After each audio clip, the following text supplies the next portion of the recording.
Cheers! Come on! Masyado tayong passive. Yes, I love that! Siyempre, kailangan masaya tayong lahat para tayo nag-attend lang ng ano dito ah. Okay, so, isang masigabong palakpakan para ibigay ko na sila sa inyo. Yes, I love that way. Alright. So, I believe we have to start now with the performances from these 8 participating schools. Judges, are you now ready? They are ready. Participants, are you ready? Okay. Huwag na nating patagalin pa ito. May we now formally start the presentation of these 8 participating schools. First entry, are you ready? So ladies and gentlemen, let us all welcome the first performers from the Kalinga State University Laboratory High School. Thank you.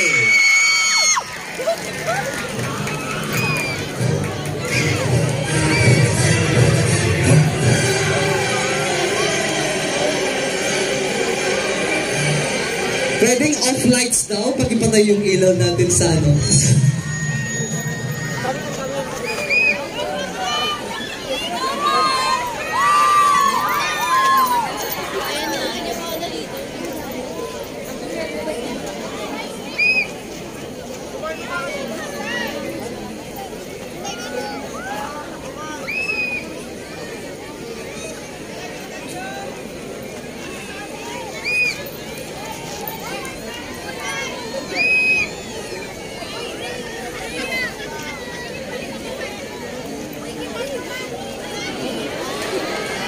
Alright, so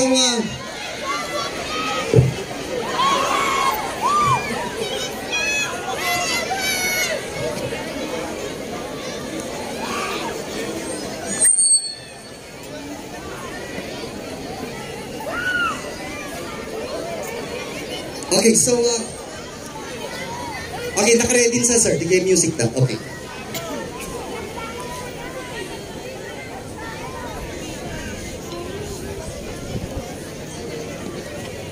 We need the light, please. Okay, so before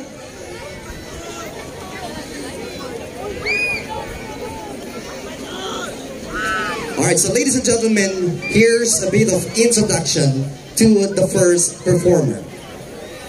This describes the big lantern entry of Kalinga State University Lab High School. This grand lantern is inspired by the traditional golden lingling or lubay, a symbol of cultural heritage in the Cordillera region, with a unique twist that incorporates the powerful resonance of a gong at its core. The lantern's design is rooted in the symbolism of unity and strength, with its 8 radiant rays representing the 6 provinces, Abra, Apayao, Benguet, Ifugao, Kalinga, and Mountain Province, along with the 2 cities of Baguio and Tabu. These rays not only symbolize the individual provinces and cities, but also evoke the shape of a mountain, a central figure in the Cordillera people's life and spirituality, towering over the surrounding landscape. The golden tones and intricate craftsmanship reflect the region's rich cultural history and its deep connection to the land.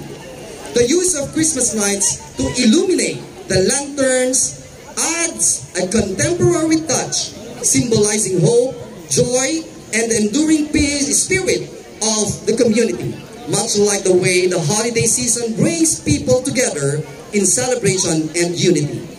Constructed using a combination of cogon grass and bamboo, the lantern embodies the materials that are both traditional and practical in the Cordillera culture. Bamboo in particular is used for its durability and flexibility, paying homage to the Cordillera people's expertise in crafting with laga, a local term for intricate weaving and construction.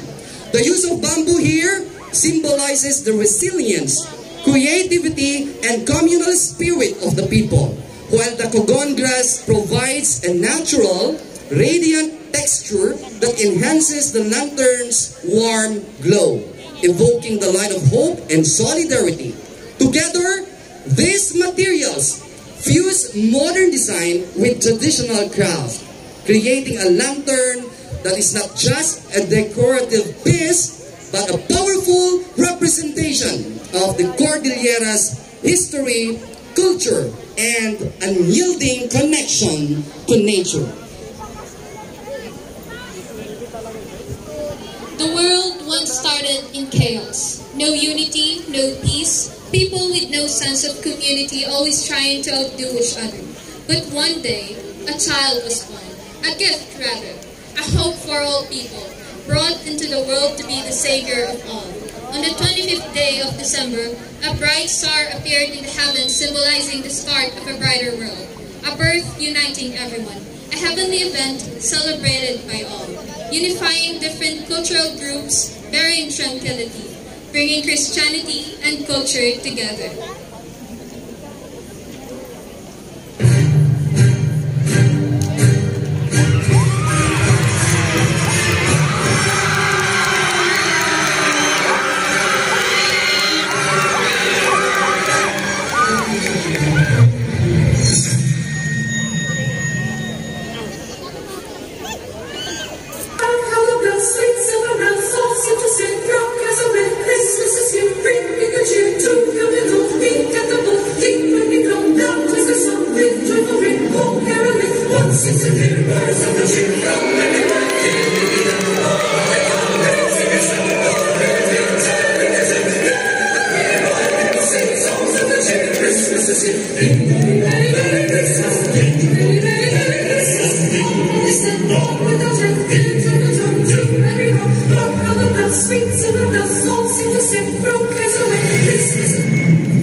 Yeah.